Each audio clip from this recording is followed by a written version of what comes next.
મારું નામ છે માનસી પટેલ. આપણે જે વાત કરવાની છે આપણો પ્રિય ફેબ્રુઆરી મહિનો, જે 7મી ફેબ્રુઆરી રોઝ ડેથી શરૂ થાય છે અને 14મી ફેબ્રુઆરી વેલેન્ટાઇન ડે સુધીની સફર ખૂબ જ રોમાંચક હોય છે, જેને આપણે સૌ કહીએ છીએ વેલેન્ટાઇન વીક. આપણે તહેવારો ખૂબ જ ઉત્સાહ અને ઉમંગથી ઉજવીએ છીએ. આપણી ધાર્મિક અને પરિવાર પ્રત્યેની ભાવનાઓને પ્રતિબિંબિત કરીએ છીએ. એ જ રીતે પ્રેમની લાગણી વ્યક્ત કરવા માટે કોઈ ખાસ દિવસ જરૂરી બની ગયો છે, જેને આપણે કહીએ છીએ વેલેન્ટાઇન ડે. તો વેલેન્ટાઇન ડે શા માટે ઉજવવામાં આવે છે તેની પાછળ ઘણા ધાર્મિક તથ્યો પણ જોડાયેલા છે. અત્યારના યંગસ્ટર્સ એટલે ગર્લફ્રેન્ડ અને બોયફ્રેન્ડ એ જ વેલેન્ટાઇન ડે તરીકે ઉજવવામાં આવે છે, પણ એની પાછળ એક ધાર્મિક કથા પણ જોડાયેલી છે. શું કામે વેલેન્ટાઇન ડે કહેવામાં આવે છે? વેલેન્ટાઇન એ એક પાદરીનું નામ હતું, જે મંદિરના પૂજારી હતા, જે રોમમાં રહેતા હતા. રોમમાં એ સમયે ક્લાઉડિયન્સ રાજાનું રાજ હતું. ક્લાઉડિયન્સ રાજા એક શક્તિશાળી શાસક બનવા માંગતો હતો, એટલા માટે જે રોમની અંદર જે પુરુષ નાગરિકત્વ ધરાવે છે એમને એની સેનામાં જોડવા માંગતા હતા. એક નિયમ બનાવ્યો કે જ્યાં સુધી કોઈ સૈન્યમાં નહીં જોડાય ત્યાં સુધી કોઈ લગ્ન કરી શકશે નહીં. પાદરી વેલેન્ટાઇન અને કેટલાક લોકોને તે ગમ્યું નહીં, એટલા માટે, પરંતુ શાસકની સામે કંઈ બોલી શક્યું નહીં. એક દિવસ એક યુગલ પાદરી પાસે આવે છે અને કહે છે લગ્ન કરવા માટે. વેલેન્ટાઇન પાદરી ચૂપચાપ બંનેના એક બંધ રૂમમાં લગ્ન કરાવી આપે છે, પરંતુ ક્લાઉડિયસના રાજાને આ ખબર પડી જાય છે, એટલા માટે પાદરી વેલેન્ટાઇનને એક જેલમાં પૂરવામાં આવે છે. જ્યારે પાદરી વેલેન્ટાઇન જેલમાં હોય છે ત્યારે ગામના લોકો એમના માટે ગુલાબ અને અન્ય ભેટ ઉપહાર લાવતા હોય છે. આ લોકો બધાને કહેવા માંગતા હતા કે પૂજારી બંને યુગલ સાથે લગ્ન કરાવીને ખૂબ જ સારું પગલું ભર્યું છે, જે આવનાર સમયમાં નવા પ્રેમીઓને લગ્ન કરવા માટે પ્રોત્સાહિત કરશે. પરંતુ પાદરી વેલેન્ટાઇનને 14 ફેબ્રુઆરી મૃત્યુની સજા આપવામાં આવે છે. પાદરી વેલેન્ટાઇને મરતા પહેલા તેને પ્રેમ કરનારાઓને પત્ર લખ્યો હતો અને જણાવ્યું કે એકબીજાને સાચો પ્રેમ કરનાર યુગલને અલગ ના કરી શકાય.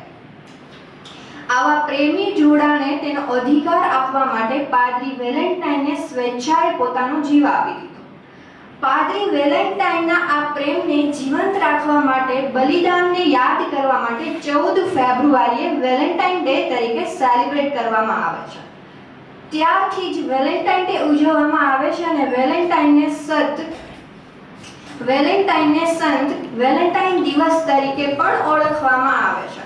જો કે સમયની સાથે ઘણા પરિવર્તનો આવ્યા છે અને આજના સમયમાં ખૂબ જ વૈભવી રીતે અને ભવ્ય રીતે ખૂબ જ મોંઘીદાટ ભેટ અને સોગાદની સાથે આપણે કરીને તેને આપણે ઉજવણી કરીએ છીએ. વેલેન્ટાઇન વીકનો આ છેલ્લો દિવસ છે, જેને વેલેન્ટાઇન કહેવામાં આવે છે. આ દિવસ બધા યુગલો આખો દિવસ એકબીજા સાથે વિતાવે છે. આ રીતે એક અઠવાડિયા સુધી દરેક વ્યક્તિ તેમના જીવનસાથી, બોયફ્રેન્ડ, ગર્લફ્રેન્ડ અને નજીકના મિત્રો અને પરિવાર સાથે સમય વિતાવે છે અને પાદરી વેલેન્ટાઇનના પ્રેમ માટેના બલિદાનને યાદ કરે છે અને તેનું સન્માન કરે છે. વેલેન્ટાઇન ડે પર ચર્ચા કરીએ એટલી ઓછી છે, પણ હું એક તમને પોએટ્રી સંભળાવી અને મારી વાણી છે અને હું વિરામ આપીશ. હદના દાયરામાં રહેતા શીખી ગયા એ, હદના દાયરામાં રહેતા શીખી ગયા એ, જ્યારથી અમને બેહદ ચાહતા શીખી ગયા એ. કોઈ સાથે દિલ લાગે એ પ્રેમ નથી, કોઈ સાથે દિલ લાગે એ પ્રેમ નથી, પણ જેના વગર ક્યાંય દિલ ના લાગે એ પ્રેમ છે. હું સૂર ઢોળું એ વીણી લે તો ગીત કહેવાય, હું શોર ઢોળું અને વીણી લે તો ગીત કહેવાય, હું શ્વાસ છોડું અને ઝીરી લે તો પ્રીત કહેવાય. આ જિંદગી ચાલી તો રહી હતી, પણ મેં તારા આવ્યા પછી જીવવાનું ચાલુ કર્યું. આ પ્રેમનું ગણિત છે સાહેબ, આ પ્રેમનું ગણિત છે સાહેબ. અહીં બેમાંથી એક જાય તો કંઈ નથી વધતું. જે કહી દીધું એ શબ્દો હતા, જે કંઈ ન કહી શક્યા એ લાગણી હતી.